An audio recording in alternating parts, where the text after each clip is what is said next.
Hi guys, welcome to KB Learnings। Middle class families के लिए उनका घर उनकी संपत्ति होता है, यानी कि उनका एसेट होता है। पर क्या एक्चुअली में आपका घर आपकी संपत्ति है? कमेंट बॉक्स में लिखकर ज़रूर बताइएगा। फ़िलहाल समझते हैं कि हमारा घर हमारे लिए एसेट है या एक लायबिलिटी है। आइए समझते हैं, हमारा घर हमारे लिए एसेट या लायबिलिटी है, ये कैसे डिसाइड होगा? रिच डैड पुअर डैड के ऑथर रॉबर्ट टी कियोसाकी कहते हैं, रिच बायस एसेट, यानी कि जो रिच क्लास है वो केवल और केवल एसेट्स को बाय करती है। पुअर क्लास, उनके पास हमेशा एक्सपेंसेस होते हैं, यानी कि हमेशा खर्चे होते हैं बहुत सारे।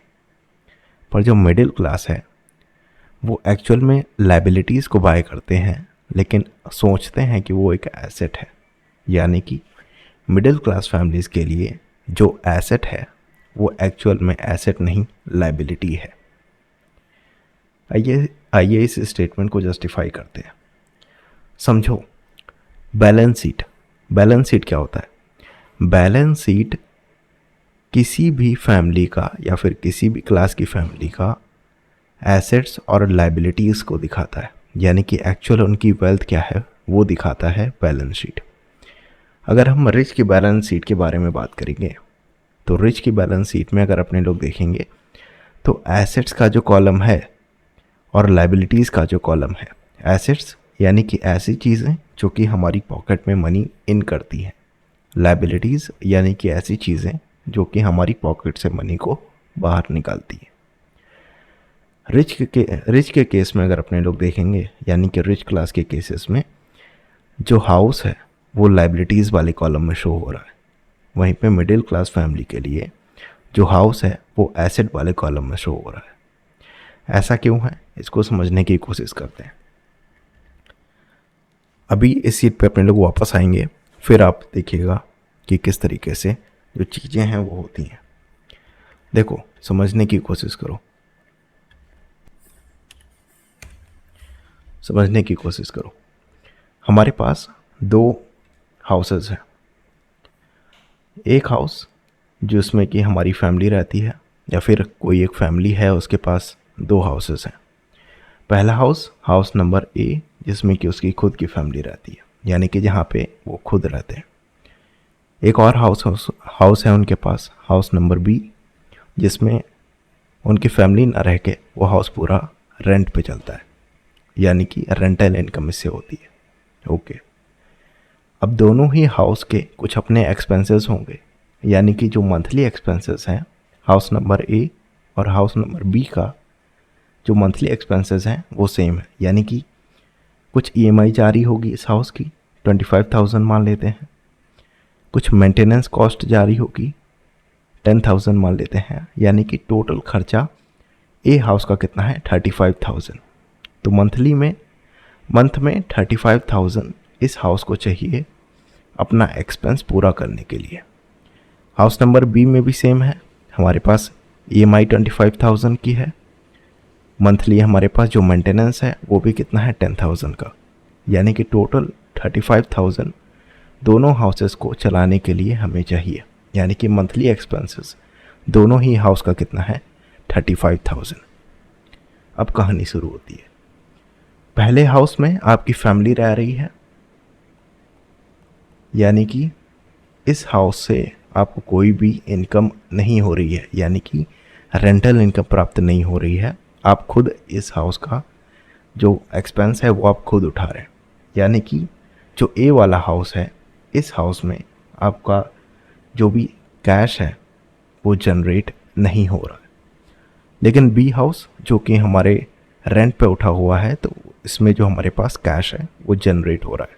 ठीक है, अब जो हमारा पहला वाला हाउस था जिसको ये हमें कैश जनरेट करके नहीं दे रहा था, उल्टा हमारी पॉकेट से हर महीने 35,000 रुपये जा रहे हैं, इस केस में जो पहला वाला हाउस है वो लायबिलिटीज़ के कॉलम में आएगा, लायबिलिटी के कॉलम में आएगा। क्यों? क्योंकि ये वाला हाउस हमारे पॉकेट से हर महीने 35,000 रुपीज़ एक्सपेंस हमारी पॉकेट से जा रहा है, ओके। दूसरे केस में क्या है, जहाँ पे हमारे पास रेंटेड वाला हाउस है। रेंटेड वाला जो हमारे पास हाउस है, इसमें दो केसेस हो सकते हैं। पहला केस, एक पहली फैमिली रहने आई जिसे हम लोगों ने फैमिली जेड का नाम दिया। फैमिली जेड जब इसमें रहने आई थी तो वो हमें पे कर रहे थे 20,000 रुपीज़। ओके, 20,000 रुपीज़ जो कि हमारा रेंट आ रहा था उस टाइम। लेकिन हाउस के जो खर्चे हैं वो कितने हैं, 35,000, जिसमें हमारे पास 25,000 की EMIs हैं प्लस 10,000 का उसका खुद का एक्सपेंस है। यानी कि हमें टोटल 35,000 रुपीज़ चाहिए इस हाउस को फुल्ली इंडिपेंडेंट बनाने के लिए।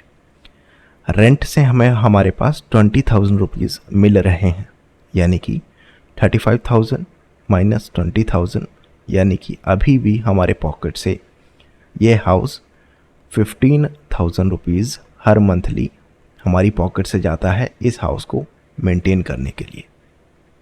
यानी कि ये हाउस अभी हमारे पास 15,000 रुपीज़ की लायबिलिटी पे है।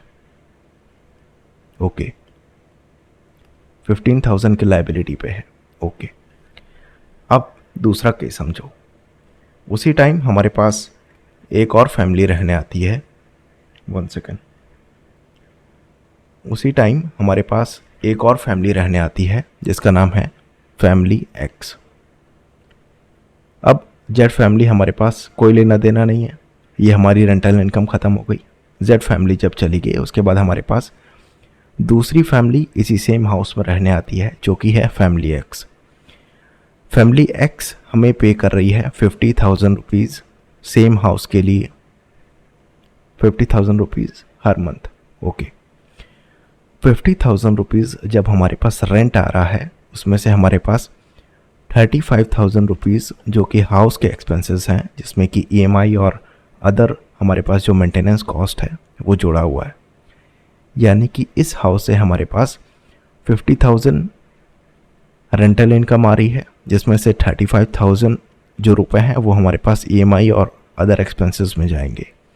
बाकी बचे हुए हमारे पास 15,000 रुपीज़ हमारी इनकम हो गई।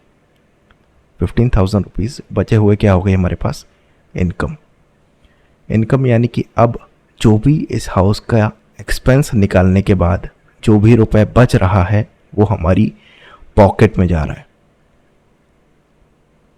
इस केस में ये हाउस हमारा एसेट की तरह बिहेव करेगा। यानी कि सेम हाउस है, देखो समझने की कोशिश करो। सेम हाउस है पर दो कंडीशन है। पहली कंडीशन, जब जेड फैमिलीज में रह रही थी उस टाइम 20,000 का रेंट हमें मिल रहा था, 35,000 इसकी कॉस्ट है मेंटेन करने की।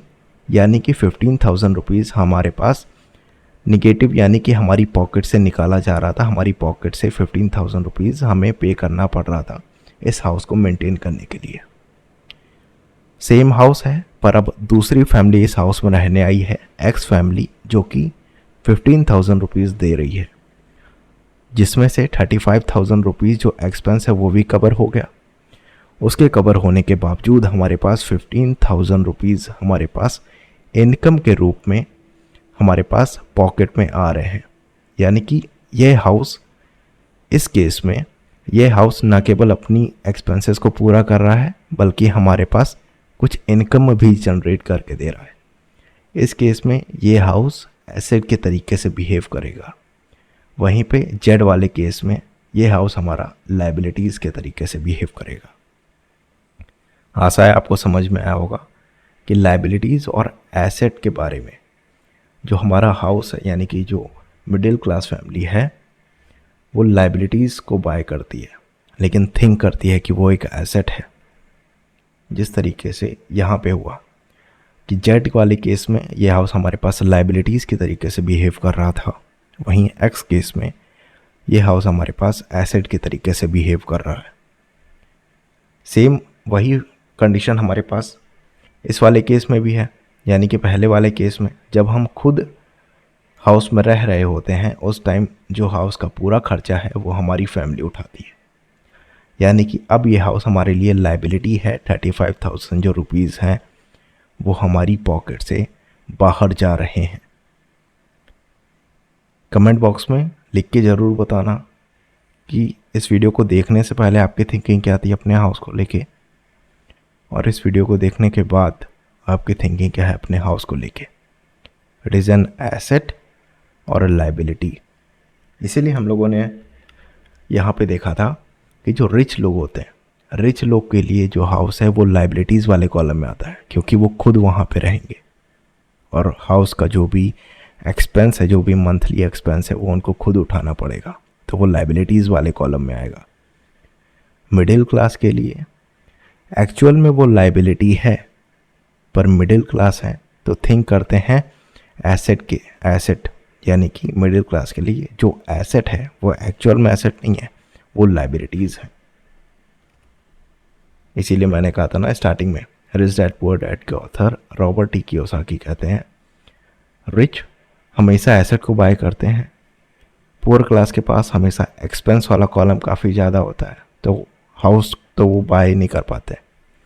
पर मिडिल क्लास एक्चुअली में लाइबिलिटीज़ को बाय कर रहा होता है, लेकिन सोचता ऐसे है कि वो एक एसेट को बाय कर रहा है। आशा है इस वीडियो से आपको बहुत कुछ सीखने को मिला होगा। मिलेंगे आपसे नेक्स्ट वीडियो में, तब तक हमारा टेलीग्राम चैनल ज्वाइन कर लीजिए, वहाँ पे काफ़ी सारी और भी चीज़ें आने वाली हैं। कमेंट बॉक्स में ज़रूर बताइएगा, अगर आपका कोई सजेशन है, कोई डाउट है, कमेंट बॉक्स में ज़रूर बताइएगा। मिलेंगे आपसे नेक्स्ट वीडियो में। Good bye.